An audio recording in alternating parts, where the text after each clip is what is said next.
From Studio 3 at Buzz TV, it's The Horse's Mouth with Tom McManus. All right, welcome back to another edition of The Horse's Mouth. Here, Tommy Mac's back at the bar, brought to you by our friends at Synovus Bank. We're talking business once again. We're talking music, too, right here at the bar. And let's welcome in Patrick Hetherington, first and foremost from Synovus Bank. How are you, my friend? Great, you? I'm doing great. Awesome. What's happening? You watching the tournament yet? Tiger? I'm here. Come on, baby. Have you watched anything? Have you heard anything? He's doing okay. No, I've heard he's doing well, and it's looking like it might be a good week for him. All right. I hope he does well. Shawn Pfaffman is here, right? Yes. How did I do that? Did I do that right? Yes. So you're a musician, huh? You're the musician of the group. Tell us about your band. Spot is the Shawn Pfaffman Organ Trio. Yeah. We play what I call junk, which is jazz and funk, and have this album coming up that's Monk Funk, Thelonious Monk tunes done in New Orleans funk style. Okay. How long you been doing that for? Over 30 years now. Have you? Yeah. When did you? What was your first instrument that you played? Piano was the first instrument. Piano was okay. Yeah. And then guitar and bass, and I play over 40 instruments now. Do you 40? Yeah. Wow. There's that many? There are, yeah. No kidding. I didn't know there were that many instruments. Yeah. Wow, no kidding. You can play 40 of them. What's your favorite? The organ. The organist. Yeah. Like the Hammond organ, Yeah. kind That's of gospel, jazz. Yeah.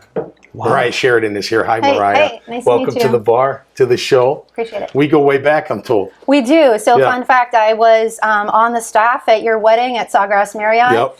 What a Way wedding. back in the day. It was Yeah. fantastic. You know, we the ceremony was at 12:30. The party started at 2. It ended at 4 a.m. in All my day, suite. all night. All day and night. We had that tent. It was awesome. rocking. But you're not doing that now. Tell us about Esme Learning. I'm not. I've had quite the transformation. So now I'm working with a company called Esme Learning. Cool. And we are partnered with, I'm just going to drop it, it's Oxford, Cambridge, MIT, Imperial Nice. College of London. Yeah. And we're reaching out to, you know, the banks and financing and all of the larger organizations to try to get their workforce upskilled, reskilled, and things like digital disruption, Okay.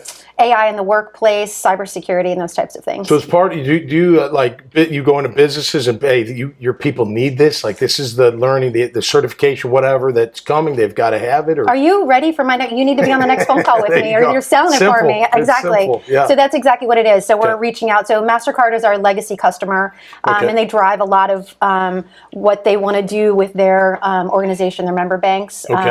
And that's what we're looking to do with a lot of the other organizations is walk in and say, you know, this is what you need. This is coming down the pike. You need to be prepared now. right? We see that in your business, Patrick, happening. We were talking outside just as far as a lot of AI integration and a lot of different things, rolling out an AI assistant for the customer service side so that, you know, when you're calling in, it can understand what you're asking for, and then it's constantly getting better and things like that. But then, you know, I mean, crypto is just on the horizon, and my a lot gosh. of things changing there. I still don't understand all of crypto. How about you? Not really. Sean's playing music. He's like, what? No. He's going to get paid in it one day. You know what? You're right. I do have You're a right. degree in economics, so Okay. I studied some, you know, but I just Yeah. still don't understand crypto. Yeah. You know, I almost went to MIT. Really? Yeah, they didn't have a football team. I was just so gonna ask, I they had a settled for football team? Boston College. Okay. You know. Yeah, I'm kidding. That's where all the smart people go. They're Yeah. wicked smart up Yeah. there at MIT. So what the future with what you're doing is people are going to need it. Like eventually you're going to have this kind of training, right? This kind of Yeah. education, these kind of certifications of when it gets to that. Yeah, we fully believe that we're on the cutting edge. You know, obviously, I want to get out there and sell and say, you need to be talking with me, you need to be planning for this. But yeah, I mean, it's cutting edge. I mean, you know, we're partnered with, MIT, Oxford. Oxford has Sandy Pentland, one of the leading data scientists in the world, and he's involved in all of this. So, yeah, I mean, it's coming down the pike. It's going to be required. You're going to need to know. I mean, look at all the crypto thievery that's happened. There needs to be protection out there. So we're looking at I heard Mayor Curry's salaries in crypto. Really? I heard that on the radio. Which one? I don't know. Okay. I have no idea. Hopefully it's But- one of the ones that's up. That's winning. you like to think so. Sean, you guys are playing this weekend, aren't you? You got a big gig this weekend? Yeah, so we've got What are you our playing? album debut release party. dropping. That 1904 Music Hall on Saturday with a bunch of guest artists sitting in, and the album actually goes live on all streaming platforms on Saturday as well. Okay. You know, I might have a place for you guys to play. You know where Goodfellas Cigar Lounge is on St. John's Bluff? They've got a great little stage right up front. Oh, nice. And they always love those kind of because I went in there a couple times and it felt like old Chicago, like blues, jazz, very little cool. funk. It was really, really cool. So that's awesome you're doing that, man. Yeah, How is this your first album? No, that's my 7th album. Your 7th album? Yeah. Wow. 40 things in 7 albums. You've been busy. It's the 7th solo album, and I've been on numerous albums of other people's and all genres throughout the years. What's your favorite part of being a musician? Just relaying the emotions to the crowd. Yeah. You know, that when I see them respond, I feel like I've done my job. Yeah.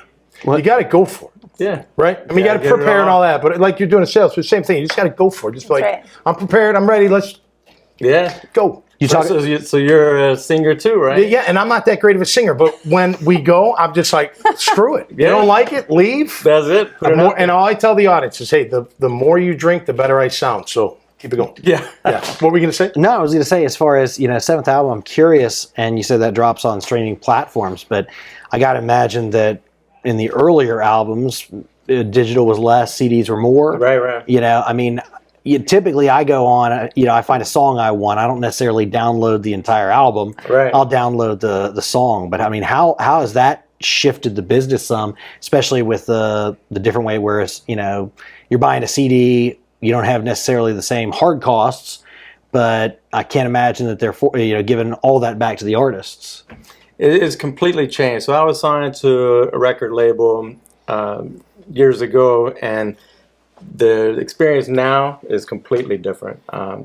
The amount of revenue that comes from actual CDs and from streaming is very negligible. Okay. Most of that comes from our shows. We'll sell those at the shows, more as like a souvenir. Yeah. And but yeah, everybody streams now. Yeah. Yeah, or Spotify or whatever else. Yeah, I was going to say, with where you don't have to buy it, if you're just a subscription service and you can listen to anything you want, right? Which really changes things a lot. Yeah. I mean, there's so many ways to listen to music these days, right? That's right, yeah. So you really just focus on putting on good music and putting on a good show. That's it. Right? Yes. And you have to do that.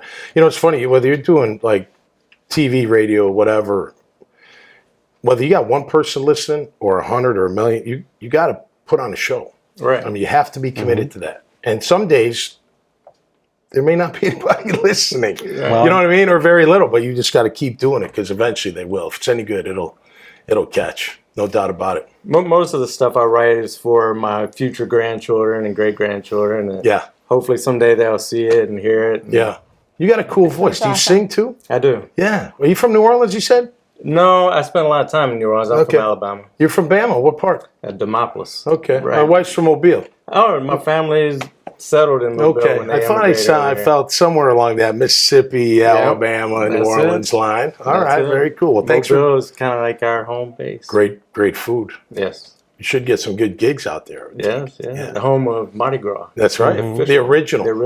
Did you guys know that? No. Yeah. The Mardi Gras originated in Mobile, Alabama, not New Orleans. Oh, fun fact. So cheers to that. How about that? Leave it on that note. Salud. All right. Thanks for being here. Best of luck to you guys. Best of luck. Great to see you again. That'll do it for us here on The Horse's Mouth.